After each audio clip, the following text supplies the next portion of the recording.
జగన్, పోలీసులను బట్టలు ఉడదీసి కొడతా అంటున్నావు.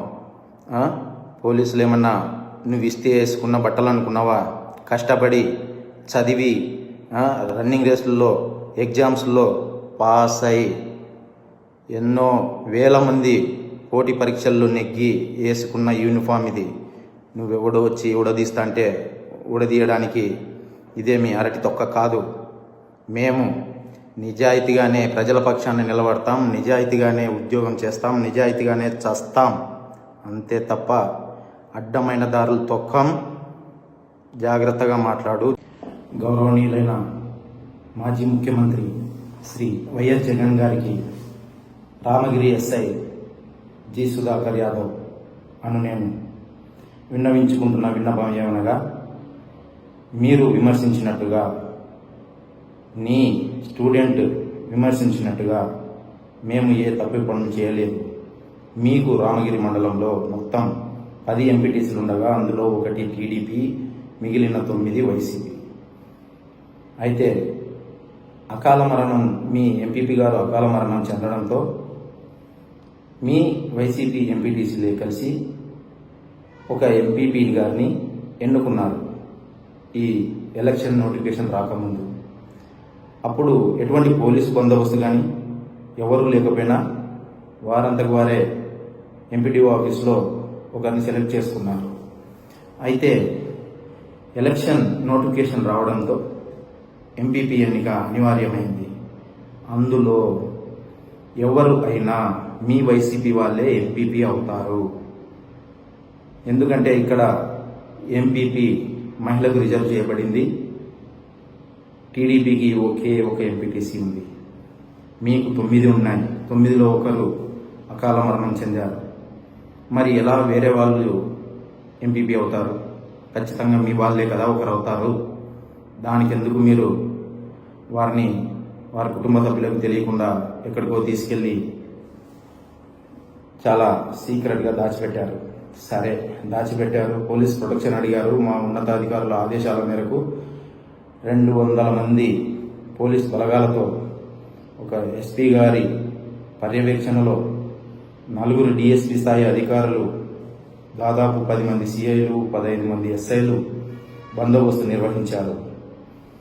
మీ ఎంపీటీసీలను తీసుకొని రావడం కోసమని ఒక డిఎస్పీ స్థాయి అధికారిని, ఒక ఇన్స్పెక్టర్ గారిని, 3 ఎస్ఐల్ని, సిబ్బందిని ఇచ్చి 7 పోలీసు వాహనాలలో మీరు చెప్పిన ప్రదేశానికి బాగేపల్లి టోల్ ప్లాజా దగ్గరకు, అంటే రామగిరికి 84 కిలోమీటర్ల దూరంలో ఉన్న బాగేపల్లి టోల్ ప్లాజా దగ్గరకు వస్తే మీరు ఆ రోజు ఉద్దేశపూర్వకంగా ఎన్నిక వాయిదా వేయాలి అనే ఉద్దేశంతో మీరు దాదాపు 11 గంటలకు వచ్చి 11:21 పోలీసులకు అప్పగించారు. మా పోలీసు వారు అక్కడి నుండి రామగిరికి వచ్చేలోపే ఎన్నికల అధికారి ఆ రోజు పోస్ట్ పోన్ చేశారు. తిరిగి మీ కోరిక మేరకే మా ఉన్నతాధికారుల ఆదేశాలపై వారిని రామగిరి నుంచి దాదాపు 45 కిలోమీటర్ల దూరంలో ఉన్న పెనుగొండ ఆఫీస్కి తీసుకొని వస్తే, ఎంఆర్ఓ ఆఫీస్కి, అక్కడ ఎంఆర్ఓ గారు వాళ్ళ పై అధికారులతోని సంప్రదింపులు చేయడానికి కాస్త ఆలస్యమైంది.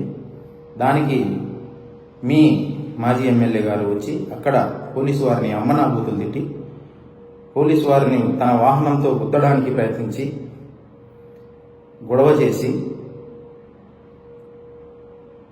దాదాపు చాలా 70-80 మందిని వేసుకొని వచ్చి అక్కడ వీడియోలు చిత్రీకరించుకొని హీరో వేషాలు వేసి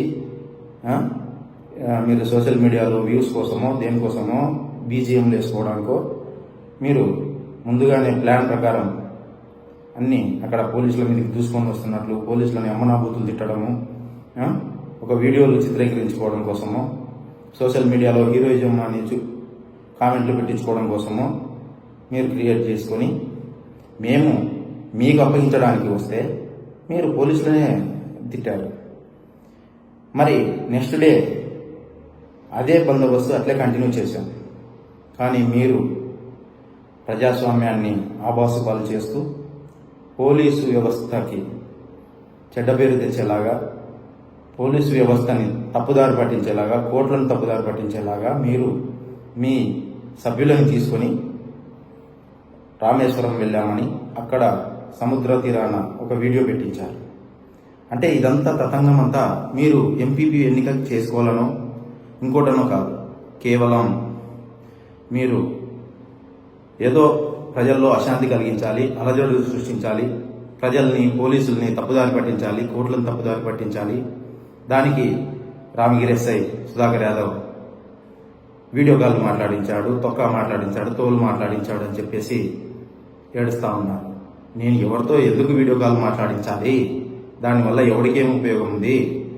దానివల్ల నో యూజ్, ఎవరికి ఉపయోగం లేదు. ఎవడైనా అందులో మిగిలిన 8 మంది ఎంపీటీసీలలోనే ఒకరు, వైసీపీ ఎంపీటీసీలలోనే ఒకరు ఎంపీపీ అవుతారు. ఆ విషయం మీకు తెలుసు. కానీ అనవసరమైన మీ రాజకీయ భవిష్యత్తు కోసం చేశారో దేనికోసం చేశారో నాకు తెలియదు. కానీ ఇది మాత్రం తప్పు. ప్రజలని తప్పుదారి